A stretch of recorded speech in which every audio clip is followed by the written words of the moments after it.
la qualité de président que nous avons au Gabon. Des voleurs, des voyous, des brigands. Et vous pensez que... Vous pensez que... Qu'est-ce qui va apporter au Gabon? Quelqu'un qui a un problème de valeur. Mais un voleur, vous pouvez faire confiance à un voleur. Si on te dit que tu te balades avec quelqu'un, tu fais une connaissance, une amie, et puis on te dit qu'il y a quelqu'un qui te dit que ah, ma chérie, la nuit là, tu as eu l'amie là, c'est une voleuse. Oh. Toi, tu penses que tu peux emmener l'amie là dans ta maison pour dire que non, elle va s'asseoir dans ton salon, et puis toi, tu pars d'abord aux toilettes, machin. Mais quand tu reviens, tout ce qu'elle a trouvé de valeureux ou bien je sais pas trop quoi, des fois, ils volent même pour rien. Il a volé, il est parti. Oligui, c'est comme ça qu'il est, il peut pas s'empêcher. Il peut pas s'empêcher de voler. Il peut pas s'empêcher de voler. Quand il était jeune, il volait les stylos, il volait le nkoumou, il volait les sardines, il volait le manioc. Quand il a grandi un peu, il allait avec Omar, il a commencé à voler les montres en or, il a commencé à voler.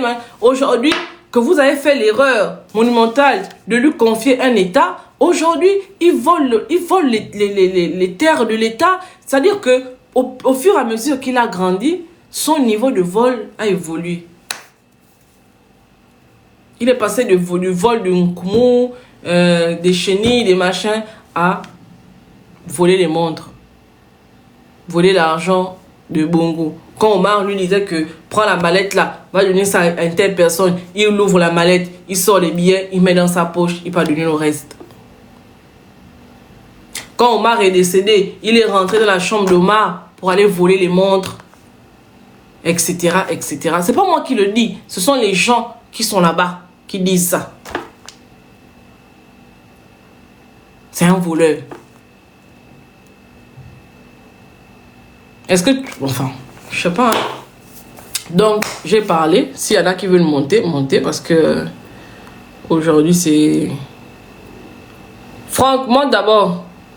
Tat Nzaou, montez. Je fais monter ceux qui sont pas au Gabon. Parce que après... Après, l'outrage, on va dire, oh, outrage, oh, machin, oh. Donc, c'est moi ceux qui sont en France. Maintenant, ceux qui sont au Gabon qui veulent monter, vous-même, montez. Voilà. Vous faites la demande. Oui? Bonjour à tous, j'espère que vous allez bien. Voyez-vous, indépendamment des positions personnelles de ma chère sœur princesse, il faut tenir compte de l'essentiel de ce qui a été dit depuis le début de ce live. Vraiment l'essentiel de ce qu'elle a dit. Vous avez retenu l'essentiel de son appel. Elle m'a fait monter. Elle a interpellé le président de la transition. Elle a interpellé les premières dames qui possèdent 2 associations à caractère et d'utilité publique. Il ne faut pas tenir compte du fait qu'elle est grattée un peu à gauche, à droite. Il faut tenir compte de ce qu'elle a dit. De sa place de citoyenne dans le débat politique de notre pays. De ce qu'elle entend. Des propositions qu'elle a faites derrière. Est-ce que c'était nécessaire maintenant? Nous ne sommes pas en vacances. Il y a encore les pluies au Gabon. Elle a dit un certain nombre de choses qui, pour ma part, devraient attirer l'attention des hommes politiques de notre pays. Parce qu'à partir du 17 septembre, on vous attend dans les urnes et dans nos quartiers. Vous allez voter quoi à l'Assemblée? Vous allez voir quelle population à pleine nourriture pour voter pour vous. Il n'y a plus de population à pleine nourriture. Les Gabonais seront dans leur palabre de chercher la maison. Qui va venir assister à vos meetings? Maintenant, moi, je lance un appel à ceux qui sont propriétaires de maisons à Libreville. Si vous avez un policier, un militaire qui vit de là, vous le mettez dehors. Vous remplacez par un Gabonais qui peut payer son loyer et qui est un expulsé de derrière l'Assemblée.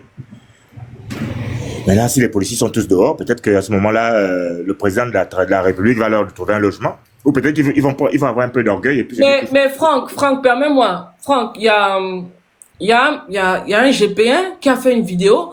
Moi, je n'ai pas les éléments. Je crois que le Phoenix fera un autre live avec toutes les vidéos. Je n'ai pas l'esprit à ça.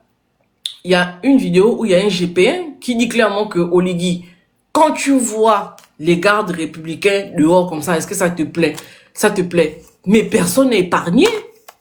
Même les militaires que tu cites aujourd'hui, ils sont dans la sauce. Il y a un papa, tu n'as pas vu la vidéo du papa là? Vous n'avez pas vu la vidéo du papa là? Une vidéo? Donc, moi, je ne pense pas que ce soit une solution de mettre, par exemple, les papas militaires. Parce que même eux-mêmes, ils ne sont pas épargnés. Est-ce qu'il y a une zone à Libreville où on dit que Olivier Parti cassé là-bas, il n'y a que les civils qui vivent là-bas? Mais les civils et les militaires cohabitent ensemble dans notre pays. Ils sont militaires quand ils mettent la tenue et puis ils partent dans leur caserne. Oui, mais quand ils arrivent au quartier, ce sont nos frères gabonais, non? En cas de palabre pour les militaires, il y aura une sortie, on trouvera une solution. Mais c'est pour les militaires, tu sais, la solidarité des militaires fait en sorte qu'on trouvera une solution pour les militaires. À l'instant T. Ça va nous permettre d'avoir, de jauger. Ça va nous permettre de jauger. Moi, je dis, il faut que les gars libèrent les maisons pour qu'on mette les civils. Et l'armée va prendre ses dispositions. On va leur filer les lits de camp. Il y a des lits de camp, non? On va leur filer les hangars pour se reposer dedans. Avec leur famille. C'est tout. En tout cas, je m'arrête là pour l'instant. Merci. Le temps que Christian prenne la parole, Tate Nzaou ou bien... non, Tate d'abord.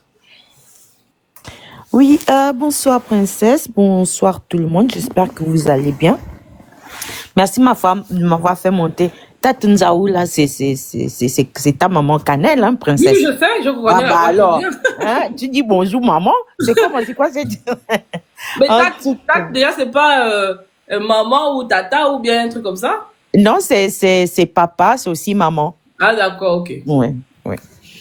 Et donc, je disais déjà merci pour ce live et merci aussi pour les efforts vraiment que tu mets pour peut-être lancer et faire ressaisir à toutes les personnes au Gabon qui sont censées accompagner les populations et qui sont censées gouverner les Gabonais dans le bon sens.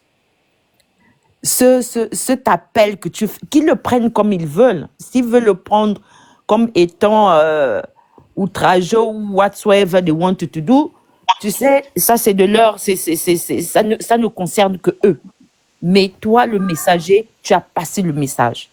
Et nous le prenons et nous t'accompagnons sincèrement et dire que tout ce que tu as dit, tout ce que tu relèves dans ce live est d'une comment je pourrais dire, le français est difficile. C'est important.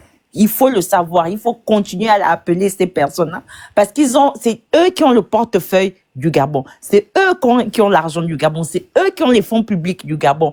Et c'est eux qui ont le droit et qui ont toutes les capacités à bien gouverner ce pays. Et s'ils le font pas, nous sommes obligés de leur taper dessus. Qu'ils le veuillent pas. Nous allons les taper dessus avec tous les moyens que nous avons. Parce qu'ils ont juré devant la nation gabonaise et devant Dieu, devant les hommes et toute autre nation qu'ils étaient capables de restaurer la dignité du Gabonais. Et qu'après le 12, voilà, c'est maintenant la honte qu'ils mettent sur les Gabonais. Ça, c'est pas restaurer la dignité. Je suis l'une des premières personnes qui étaient montées sur le live de comment il s'appelle, de Phoenix. Christian, que ta connexion n'est pas bonne, hein.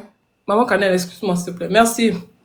De Phoenix et dire que, en fait, depuis 96, les gens qu'on avait enlevés, donc, au Boulbès, qu'on appelait les squatteurs, sont allés squatter. Mais ça, c'est aussi la narrative que eux, ils nous ont vendue. Que la RTG nous a vendu quand on était au Gabon, quand on était plus jeune. Il n'y avait que ça qu'on voyait au journal. C'est des squatters, c'est des squatters, c'est des squatters, c'est des squatters. Mais des années plus tard, on se rend compte que, mais moi j'ai regretté, je me suis dit, mon Dieu, pourquoi j'ai dit ça? Parce qu'en fait, je n'avais pas toute l'historique. Ils nous ont fait quoi? Ils nous ont manipulés en nous disant que ces gens, ça c'était des squatteurs. C'est vrai, ils étaient des squatteurs. C'est vrai. Mais ils n'ont jamais été dédommagés de là où ils sont partis. Ils n'ont jamais été accompagnés de là où ils étaient. Et ils sont allés avec les moyens qu'ils avaient, ils sont allés s'installer là. Donc, ils vont pas continuer à les enlever encore là, sans leur, non, c'est un peu trop. C'est un peu trop.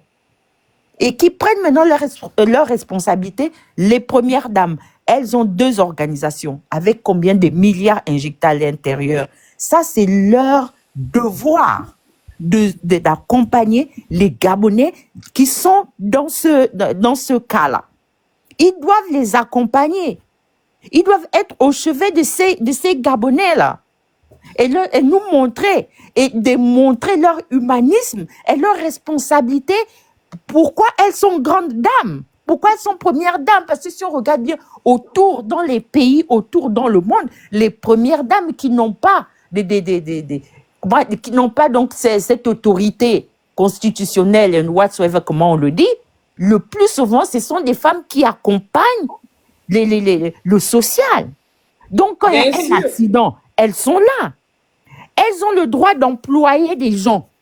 Pas cadeau, hein, comme on le fait au Gabon, parce que c'est Maman Zita, on doit les faire cadeau. Non, elles doivent employer des personnes qui doivent être déployées dans des cas comme ça.